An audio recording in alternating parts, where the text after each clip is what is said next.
A lot of talk about the AFL and Gillon McLachlan and the footy boss, and I hadn't heard too much definitive information about it. But Caroline Wilson was on Radio 5AA in Adelaide last night, and there's a fair bit to this, but she gave an update on Gillon McLachlan and whether or not he's been asked to stay longer. My understanding is that Gillon McLachlan was asked to stay on by Richard Goyder for longer. Now, and whether Gillon, I don't know whether it was Gillon wanting to or Richard wanting him to, but certainly I think that has delayed the next round of interviews for the AFL CEO. The clubs are starting to get mutinous and talk about it publicly, which is a concern. Richard Goyder met the CEOs and presidents today, the AFL chairman, and told the CEOs that he would not be discussing Gillon's replacement or the potential replacements on the commission with the CEOs. He would discuss it privately with the presidents after the annual general meeting. So that discussion is going on, my understanding is, Stephen, as we speak. She also went on to say, Kingy, that she believes it's down to 4 contenders.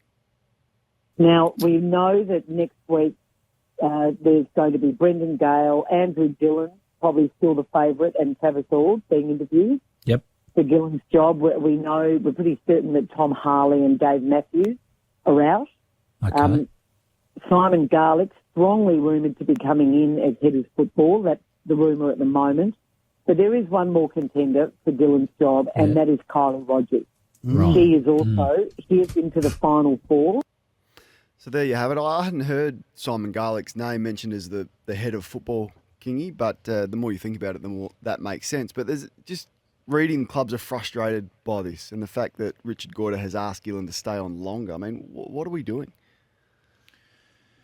What's your concern with that? Why is there no obvious successor to Gillon McLachlan, and why is this taking so long? And why surely there is someone by now after a year of searching that can do this job, and I don't think it paints those underneath Gillon in a great light.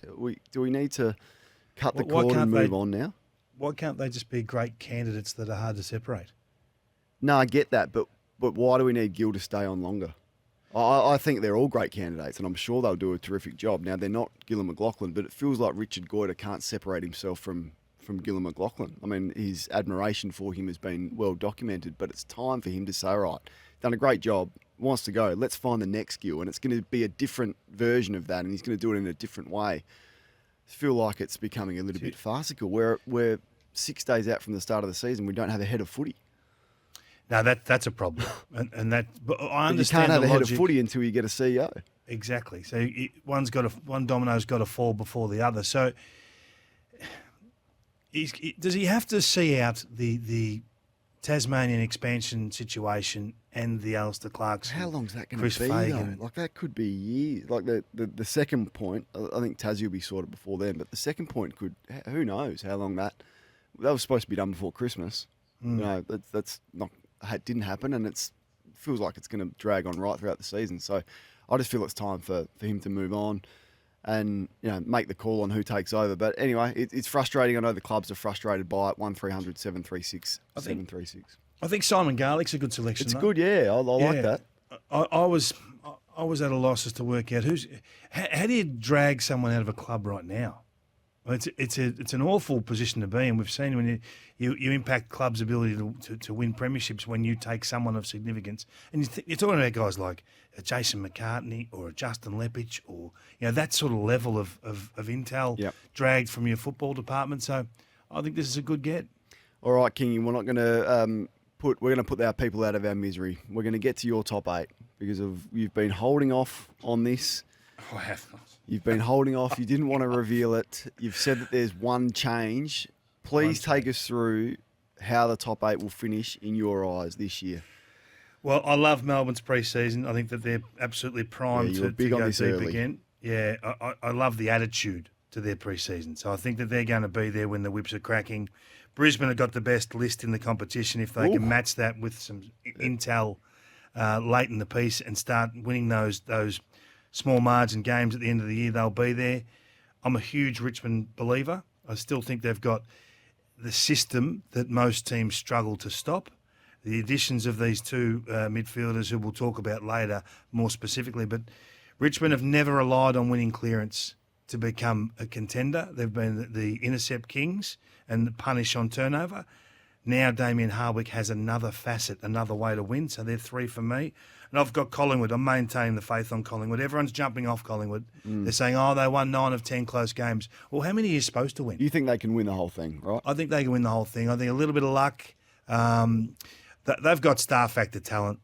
I know there'll be growth and development through this midfield, this new look midfield for Collingwood. And I think Nick Dacos is going to have a massive season and a massive say on who they play. I've got the Dogs in 5th, but I love the fact that they're doing something different. Yep. And they're one that really could spike. I mean, you've got to have a point of difference in this competition. So to be a little bit tall is something that most teams will struggle to match up on if the game suits the Dogs. I've never seen 4 talls work forward of centre, so I'm fascinated by what happens. Sydney, for me, off the back of a humbling loss in the grand final, may have one of those reset type years. They're still very young. I've got the Cats sliding a little bit. I think it's incredibly difficult to go back to back, and not a lot has to go wrong for you to lose 1 or 2 more home and away games. I think the loss of Joel Selwood is understated. Not just game day, but during the Cats week. in 7th is a good call. It's a bold call. And I've got Carlton in. In? I've got Carlton in. Which Having means seen- Fremantle are out. Fremantle are out, Port Adelaide are out, the Suns are out, and the Crows are out. So I just think looking at Carlton, last year was about contest and uniting a club. This year has been about still maintaining the contest through the pre-season, knowing what you've got in there now. They've got a healthy forward line. I think with Harry having done all the pre-season, and Curnow, every drill they do in the same. They're in the same pairing, forward to centre. They are going to be an unstoppable combination this season. Okay, they've got some injuries down back. They've got some concerns. They wouldn't want to lose too many more. But ball movement's been a priority this off-season, and I think they make the 8. I think they're charging into premiership contention. Good timing with Michael Voss joining us this morning. Have you got them in yours? I don't have Carlton in my 8. You don't have Carlton either. So Kingy's gone. Melbourne, Brisbane, Richmond, Collingwood, the Western Bulldogs, Sydney, Geelong to slide to 7th, and Carlton make the 8, Blues fans. 1300 736 736 to have you say on that. It is Carlton Membership Day. Michael Voss is going to join us shortly. And if you want to give Kingy any feedback, I'm sure you won't be shy. The temper text 0433 98 11 16. What was your time in the coach's box at the Suns like? Awesome. Look, having been up there for the week, just sort of seeing how the plans unfolded and what they were trying to achieve and what they were trying to do, I think a lot's made of the margin. Turk Miller has an unbelievable impact on this group, so he wasn't there. They've got half-back flankers on ice at the moment coming back, guys like Weller and Powell, and halfway through the year you'll get Butterick back. So I don't think the margin is a concern. They played pretty much 23 in the first half, 23 in the second half, whereas the Giants spun the magnets and had probably 30 or 40 more rotations. They played 29 guys effectively. So I think that's misleading. But it was just great to see. There's no great mystery to it. We talk about football. If you're really deep into the footy, how teams are playing and what they're looking to try and achieve game day, you've got a pretty good handle. How they arrive at that is different language. Every club has a different word for a type of player or a role. You know, a spitter, like, jump out of the stoppage and go forward. They may call it something else. You know, the sweeper has a different name. Everything has a different name at different clubs. But fundamentally, it's about winning the footy, getting it into your forward half and finding a way to lock it in. They couldn't do that. They were too slick, the Giants, on this occasion. But in terms of seeing the footy club, this is where I get excited. And they have got an enormous amount of talent coming through, Cornsey. There's 2 guys up there that I want to put on the radar real early. Good. Sam Flanders will be a total star in this competition. A total star. Total star. In the next 3 to 4 years, it's a slow burn because he's not going to get the prime roles for a little while when you've got Anderson, Rowell and Miller in the middle, as often as they are. But this guy playing as a half forward rolling up, you'll see him do powerful things. The fend, the burst, the step out of traffic and hopefully be a goal scorer for them this year. And the other one is Charlie Ballard. Now, Charlie's a known product, but he's a Harris Andrews type defender. sometimes look like he's going half pace, sometimes look disinterested, but then just finds a way to intercept mark the ball. So I think they've got a couple of absolute beauties coming through with what is already a pretty good list. Just got a phone call from Tim Gossage. Not happy you've got Fremantle out of the 8. So, Goss. Goss is with us this morning. He's not happy with you. You got him in? I've got Freo in my 8, yep. And then in the 4? Not in the 4. Okay, just writing that down. So you've said Geelong, it's everyone else is playing for Everyone's second. playing for second. Who are the teams that would be sort of fighting for second? Wow, You'd got have to have Brisbane, You've got your yeah? Brisbane and your Melbourne Yeah. and your Melbourne Dinosaur and- Dogs and Dogs. Sydney. Dogs in top 4. Would you have dogs top Dogs 4? in the top 4, yep. Would Anyway, ya? but that's all I'm giving you. We'll get to Rob and Gee Cameron whiz. on the other side of this. Kingy's top 8 reads Sydney, Melbourne, right? Brisbane, Richmond, Collingwood, the Dogs, Sydney, Geelong to slip, and Carlton. Kingy, I've worked it out. have you? What? I've Worked what out? through just sort of listening to you speak this morning. I know you don't want to put yourself on the line, which I find remarkable because you do it every other minute of your life. This is your top 4 is Geelong, Brisbane, Melbourne, and the Western Bulldogs. In whatever order you like, but you did didn't say wanna everyone do else it. is playing for I second. didn't want to do so this morning. Geelong have to be 1. If everyone else is playing for second, they have to be 1. Yeah, well, you'd think so. You love Brisbane. Yep. They got to be 2. You've talked up Melbourne. You've jumped on the back of what I've been telling you for a couple of weeks, and you've fallen in love with the Dogs in the space of about The 7 Dinosaur days. Dogs have won me over in a week. The Dinosaur Dogs. Yep, they won me And over. then 5 to 8. I'm just trying to work out the order. It's something like Fremantle, Sydney, Collingwood, Adelaide. Am I right? You're close. But we're not So- going. If any of the SEN digital clowns are listening this morning, don't Clowns? plaster that Oh, plaster that all over the website. It's everyone can It's- screenshot it and get that. Which bits are wrong? No, You call listen, them clowns, they put it up straight away. I do that affectionately. No, of I know. course. Too late. So mate. I don't hear that. the one that I thought about is Adelaide. There's something, I don't know if intangible is the right word, but there's something about Adelaide, the way that they play, that has me really impressed. And it takes me a bit to get there, and I'm still not convinced they've got a lot, the talent levels that some of the other teams have had. But I look at Fremantle play last year. Tell me why. Tell me why they can. They're be the so team you hard to think. play against. They're going to play 12 games at home. It's going to be a tough place to come and play. I saw them beat up on teams like Carlton last year that came, and we can speak to Vossi about that. Their intensity and their tackle pressure is, I think, number 1 in the game. And certainly their tackling is right up there. Their forward line, if they can move the ball quickly, is going to cause a lot of headaches. Like Walker's still flying. You got Rochelle in his second year. Rankin, Darcy Fogarty can win the Coleman. That's how good he's going. So and then Sloan comes back and helps, and the midfield is tough and aggressive. So I don't know. I've just got a Darcy feeling Fogarty's not winning the Coleman. he could. He's He not. kicked 31 goals Yeah. in 11 games last He's year. got in 11 games. He's got almost triple that to win it.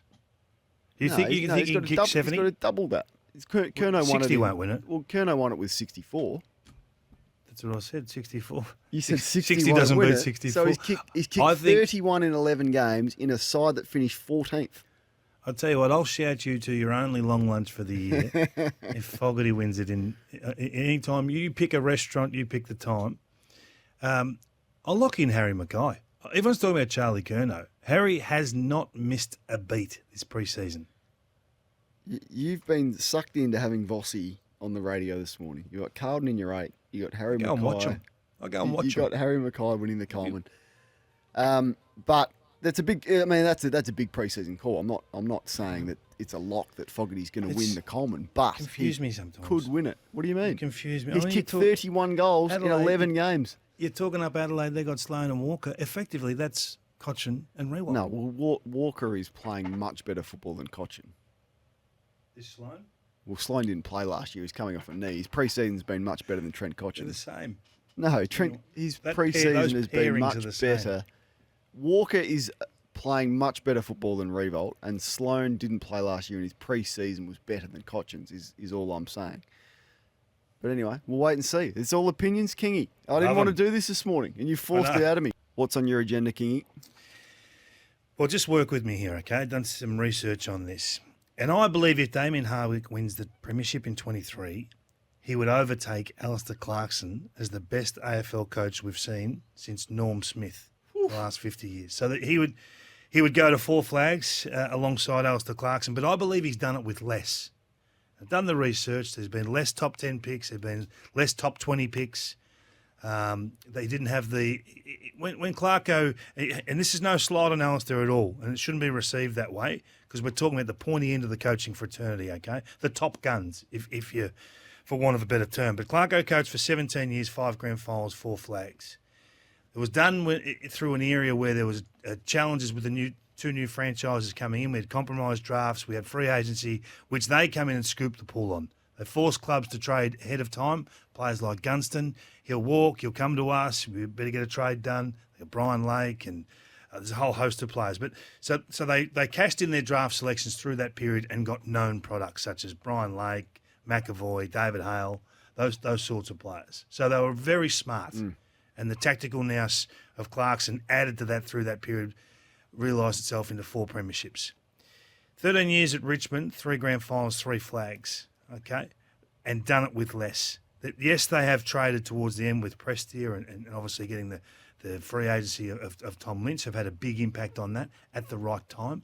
But I believe if Hardwick were to win it this year and go to 4 flags, you could mount a case that he goes past Clarkson because he's done it with less talent. 1300 736 736. Will Damien Hardwick surpass Alistair Clarkson as the best coach since Norm Smith if he wins? And it's a big if he wins the premiership this year.